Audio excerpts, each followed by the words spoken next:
പിതാവിൻ്റെയും പുത്രൻ്റെയും പരിശുദ്ധാത്മാവിൻ്റെയും നാമത്തിൽ ആമേൻ. 1 പത്രോസ് 1 അധ്യായം 17 വാക്യം. ഓരോരുത്തനെയും പ്രവൃത്തികൾക്കനുസരിച്ച് നിഷ്പക്ഷമായി വിധിക്കുന്നവനെയാണ് നിങ്ങൾ പിതാവെന്ന് വിളിക്കുന്നതെങ്കിൽ നിങ്ങളുടെ ഈ പ്രവാസകാലത്ത് ഭയത്തോടെ ജീവിക്കുവിൻ. ആമേൻ. യേശുവിൽ പ്രിയരെ, നമ്മൾ ഈ ഭൂമിയിൽ പ്രവാസികളും സ്വർഗമാണ് നമ്മുടെ ശാശ്വതമായ ഭവനമെന്നും നമുക്കറിയാം. എങ്കിൽ പോലും ഈ ഭൂമിയിലായിരിക്കുമ്പോൾ ദൈവമക്കളാണ് നാം എന്ന് മറക്കാതെ ദൈവം പറഞ്ഞതുപോലെ ജീവിക്കുവാൻ ഇന്നത്തെ വചനം നമ്മെ ഓർമ്മിപ്പിക്കുന്നു.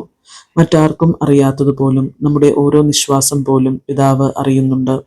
നമ്മുടെ പ്രവൃത്തികൾ ഓരോന്നും നീതിപൂർവമായിരിക്കണമെന്നും വിധി ദിവസത്തിൽ നിഷ്പക്ഷമായി നാം പിതാവിനാൽ വിധിക്കപ്പെടുമെന്നും തിരുവചനം ഇന്ന് നമുക്ക് മുന്നറിയിപ്പ് തരുന്നു.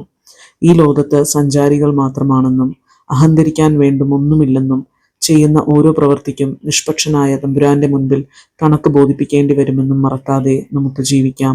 നീതിബോധം തരണമെന്ന് നമുക്ക് നീതിമാനായ വിശുദ്ധ ഔസേപ്പിതാവ് വഴി ഇന്നേ ദിവസം പ്രത്യേകം പ്രാർത്ഥിക്കാം.